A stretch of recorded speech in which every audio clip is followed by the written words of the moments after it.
Hi, I'm Reverend Wendy Craig-Purcell here at the Unity Center in San Diego. Thank you so much for watching today. If you'd like to support the work that we do here, please consider making a contribution. Go to our website. It's easy to do. Thank you in advance for that contribution. I never grew up learning or being taught anything by my parents or my family or even in my schooling about worldview. Maybe some of you did, but I didn't. And yet, worldview, the lens through which we look at the world, is one of the most important things that we hold. And I want to talk to you this morning about the idea of worldview and how important it is and how deeply spiritual I believe the whole process is. We all have a worldview, even if we've never actually examined it. And at the very least, after this message today, I hope that you will take a little bit of time and examine your own worldview. How did you come to believe as you do? How is it that you see the world that you live in? Because it influences everything about your life. So I'm going to be sharing with you turning points to our worldview. And I want to begin with this very key and very fundamental idea that examined or unexamined, your worldview absolutely positively shapes your life. It shapes everything about your life. It shapes your beliefs. It shapes the things you say yes to, the things you support, the things that you stand against. It shapes absolutely everything. And over time, it can become very, very concretized. And I want to encourage us to open our worldview today and to examine it. Brother Angelus said, "That thou seest, man, become to thou must. God if thou seest God, dust if thou seest dust." When you look out at the world, what is it that you see? What is it that grabs your attention? What is it that you get hooked by? And to the extent that it has grabbed your attention, how does it live within you and how is it shaping all of the decisions that you make and all of the choices that you make? For many of us, the idea of a worldview is formed over time, I think that for many people, their first experience with worldview is really when they leave home for the first time and they have that taste of freedom, and maybe that taste of freedom is at college, and suddenly they're exposed to new people and new ideas and freedom, and their whole world begins to open up a little bit. For me, that first experience was when I went away to Duluth, Minnesota. I was all of 17 and a half years old, and I went away to seemingly pursue a career with the Ice Capades. And my worldview began to change as I stepped out of San Diego into Duluth, Minnesota. And part of my worldview changed because I had lived a very sheltered 17 and a half years. And it was in Duluth, Minnesota on the skating rink, or at the skating rink, that I had my first experience of gay and lesbian men and women. I'd never known that people had different sexual orientations. Would you not say that that is a bit of a worldview change? Absolutely, absolutely. My second worldview change came when in seminary we were required to think deeply about our spiritual and philosophical views and to actually write a credo about it and then to stand before our classmates and say, "This is what I believe, and this is why I believe it." I believe that our worldview expands, but does not contract. That our worldview expands, but does not contract. Sometimes it expands as we get older, but not always. I believe that probably what expands our worldview the most is exposure. And I'm going to talk to you about exposure to what in just a moment. The more conscious and awake we become, the more our worldview expands. Think about that for a moment. The very word to be awake or awakened spiritually means that we are seeing more than we've ever seen before. Is that not true? And we are beginning to understand in ways that we had never understood before. Abraham Maslow, the author of Towards a Psychology of Being, said, "One component of becoming self-actualized is the ability to change one's worldview." One component of becoming self-actualized, another way of saying more awake, more awakened, is to be able to change one's worldview. Do any of you know people in your life who have not changed their worldview since maybe high school or college? Raise your hand if you know. Any of you live with anybody like that? Or that's not a safe question to ask. Never mind, I won't ask that question.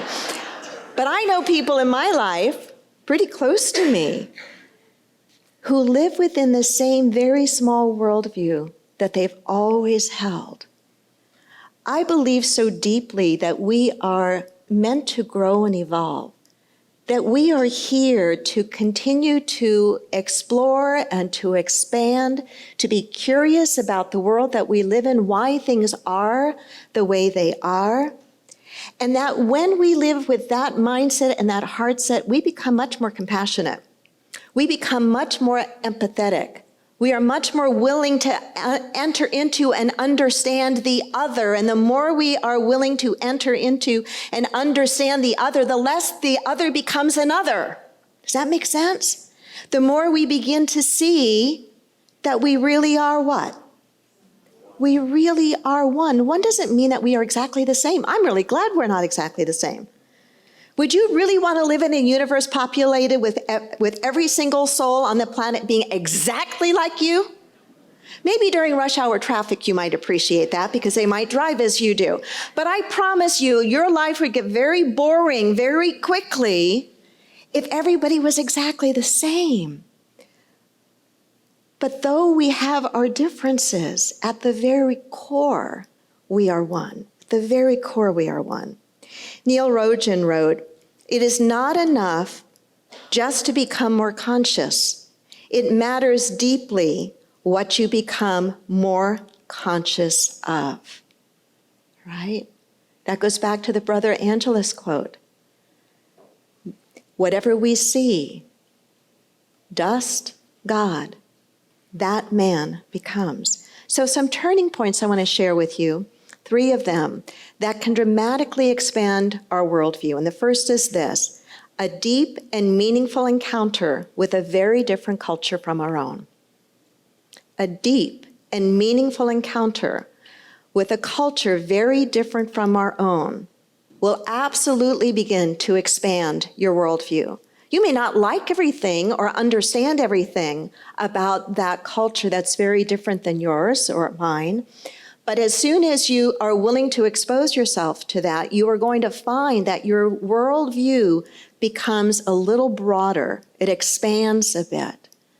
I remember being in India for the first time in 1999, and man, was that an experience of my worldview really opening up and changing. I remember being with a small group of people from the church building a school in Malawi, Africa, and meeting the bush people of that particular area of Malawi, and how that broadened, in a way, my worldview and understanding a little bit about how they view spirit, very different than how I view spirit. I remember being in Ecuador with the Achuar people and experiencing some of their culture and feeling the expansion of my own and coming back home and in some ways being a little disoriented, just trying to step back into my life here, having been open to so many different things that forced me to begin to re-examine some of the ways that I live my life and some of the things that I think about and that I cherish. And you've heard me say this before. I think he was so wise when he said it to a group of us. When His Holiness said, if you want to change the world, travel and make friends.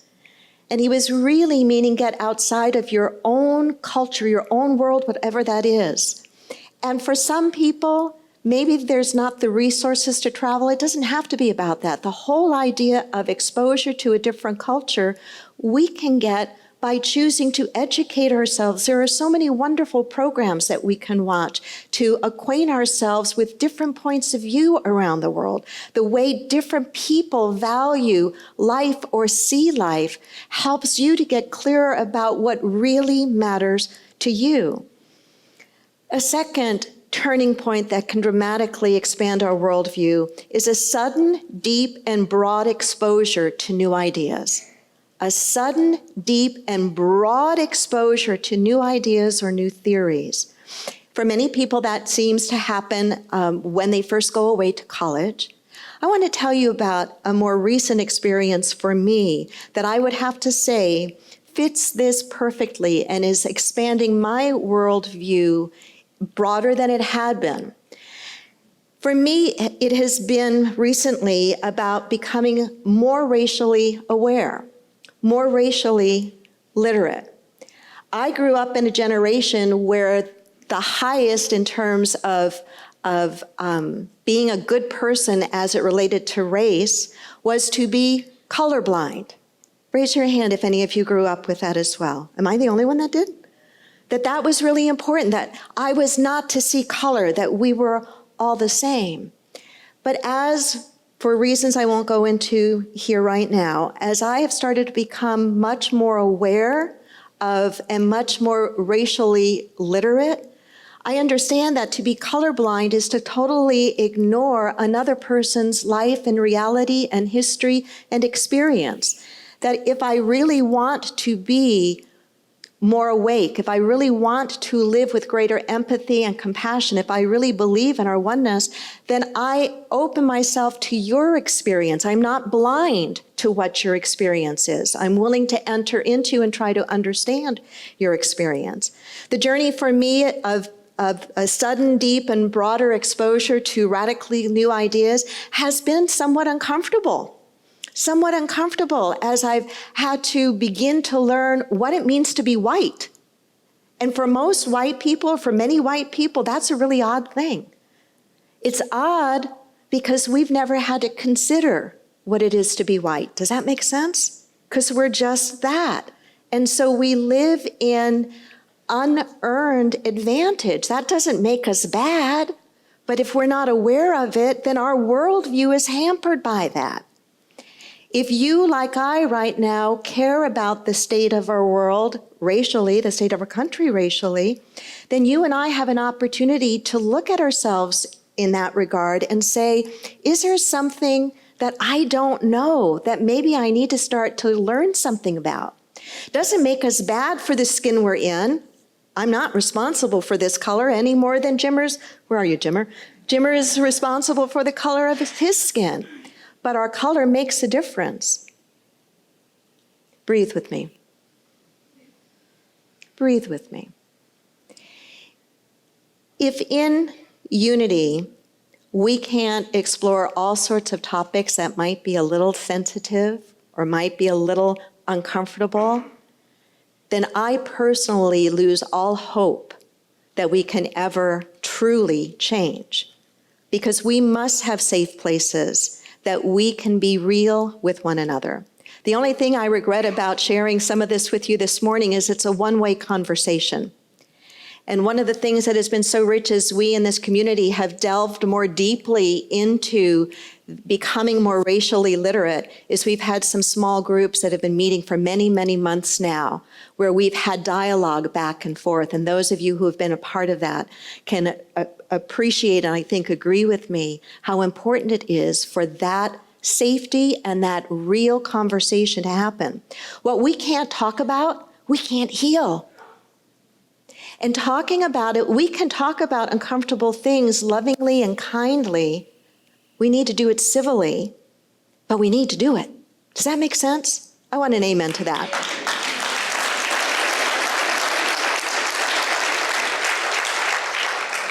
And what I'll leave this point in just a moment. What only a few of you in this room know is that there are two people personally responsible for me stepping into this whole area of racial literacy and trying to understand what that means to my personal worldview, what that means to me being your minister and how I lead this community. And those two people are Jimmer Bolden and Bobby. Are you here, Bobby Atkins? I don't think I see her here this morning. But the two of them, through conversations, Jimmer, that you've had with me about what it's like to be a Black man walking through the world today, and things that you need to deal with that I have never, ever had to think about dealing with as a white woman, or that my husband John has ever had to think about, or our son Jonathan. Thank you.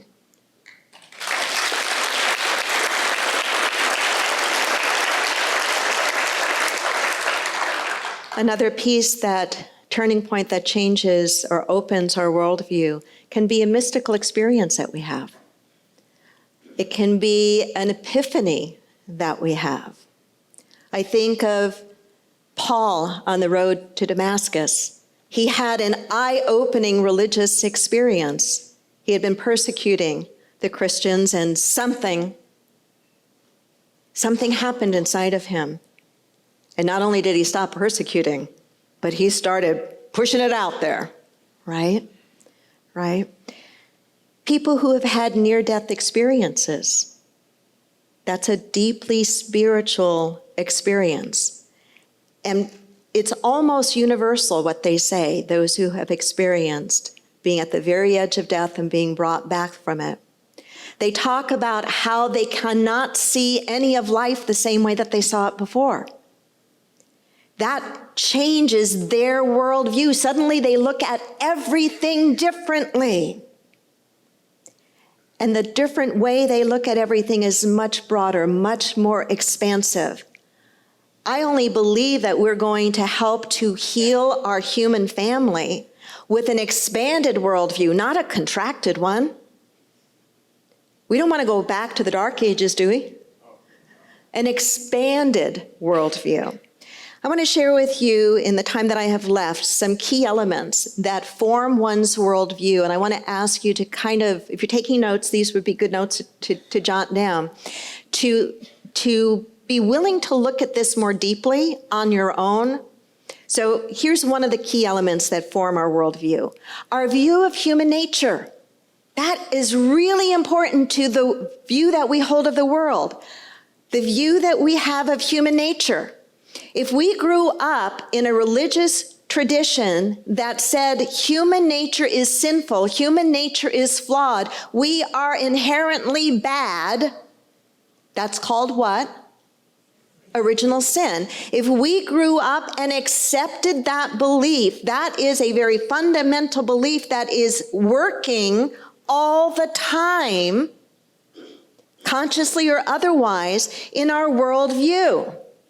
Very different than if we grew up in a teaching, or somehow we're just smart enough to know that that's a bunch of malarkey.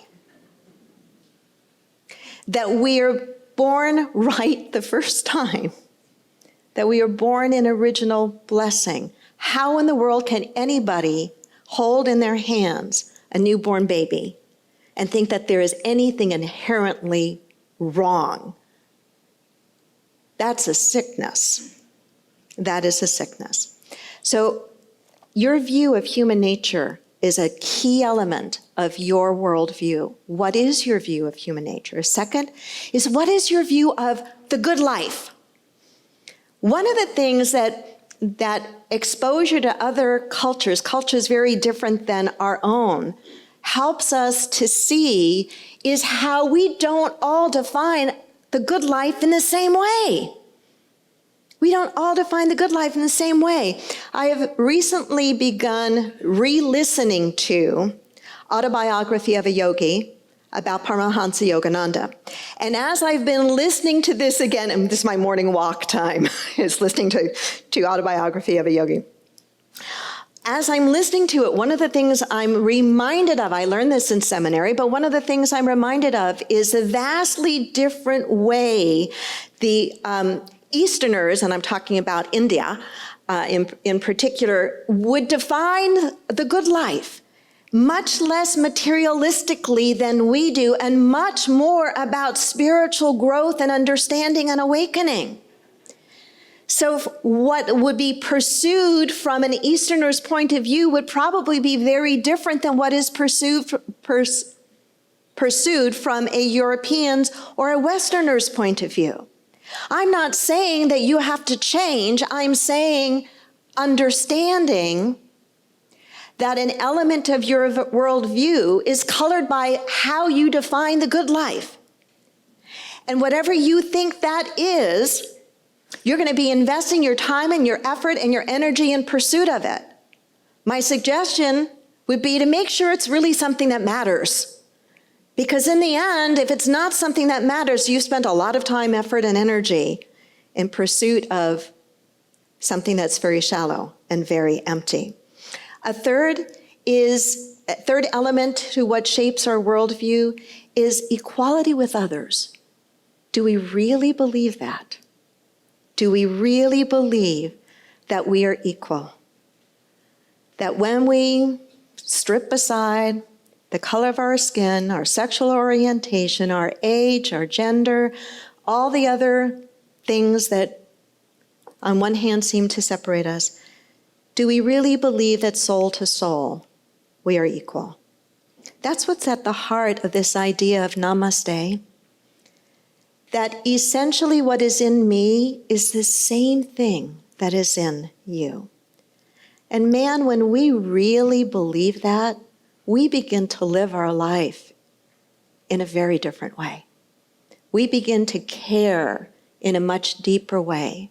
We begin to choose to live with greater fairness. We begin to find the courage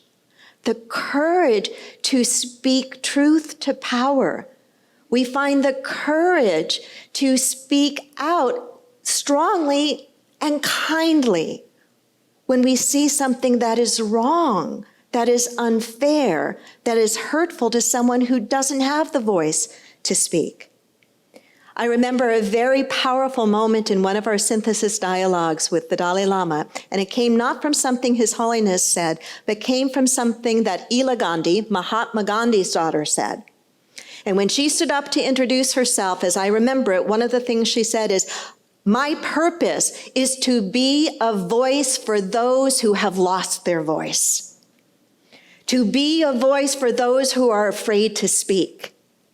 And if you ever saw Ila Gandhi, she's got the most gentle, quiet way about her. But to see her claim, "I am here to be a voice for those who do not have a voice, for those who do not know how to speak," was deeply inspiring to me. I thought, if she can do it, at least I can try. At least I can try. And I think that's all we're asked of. And there's just a couple more here. Another piece that shapes our worldview is what we think our responsibility to others really is. What we think our responsibility to others really is. And now I want to define what I mean by others. I want to define outside your family. Because I'm assuming, and I know the danger of assumptions, but I'm assuming that as responsible and somewhat conscious beings, that we understand the responsibility within our own family. And it's much more natural to care about the well-being of our own family. I'm talking about the next layers out. What do you feel is your responsibility to those next layers out? Another way of saying it is, how wide is your circle? Another way of saying it is, who's included and who is excluded? Look at your list of friends. Look at the people that you trust. Look at the people you confide in. Are they all just like you, or are they somewhat different? Where are your edges, and can those edges be pushed out a little bit? There is a question in the Bible, I think it's somewhere in the Old Testament, and the question is, are you your brother's keeper? Am I my brother's keeper? I don't believe we're our brother's keeper. I believe we are our brother. And there is a big difference between the two. A big difference between the two, because if I really believe I am my brother, if I really believe that we are one, then living my life as harmlessly as I possibly can is going to be very, very important. And the last two rather quickly.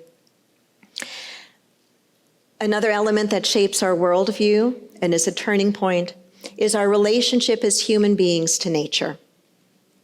Our relationship as human beings to nature. Many indigenous peoples have a much clearer understanding of their relationship to nature than many Westerners or Europeans tend to. It was, I forget whether I forget what tribe Chief Seattle was from, but I believe it was Chief Seattle who talked about the web of life, and what we do to the web, we do to ourselves. The Bible has been, I believe, used in such dangerous ways for a long time around many topics. It has been used dangerously and wrongly around homosexuality. It has been used dangerously and wrongly about man's dominion over the planet. There is a segment in Genesis that talks about in the creation story that we are given dominion over the earth. It's not meant literally. Man does not have dominion over earthquakes and tsunamis. Have you noticed that? And our dominion over the planet itself, is it working very well right now? Do you think so? I don't think it's working as well. I think we need to deal with some things here. But in terms of our worldview, our relationship with nature, what is that? How do you see yourself in the web of life? And if you were to look at how you live your life, does it support what you say you believe? And then the last is, part of what can shape a person's worldview is if they have a source of sacred wisdom they turn to, whether that is the Bible, the Upanishads, the Tao Te Ching, whatever it may be. Is there something that you turn to? I'm not saying that you have to, but certainly if you turn to a sacred text and you attempt to live by your understanding of that sacred text, it's going to have an impact on your worldview. So I know I've thrown a lot of stuff at us together this morning, and I hope that there have been an idea or two that you go, I actually am willing to take a look at that. I'm actually willing to examine my own worldview. I'm actually willing to do maybe a little bit of research or a little bit of deep inner reflection, because truthfully, our growth spiritually shows up in things like this. As we grow and as we awaken spiritually, we do begin to open. And as we begin to open, we begin to hold a different view of one another. We begin to hold a different view of our world. And we begin to hold a different view of our place in it to do this last part of our mission statement, which is healing our world. David, with love. Namaste.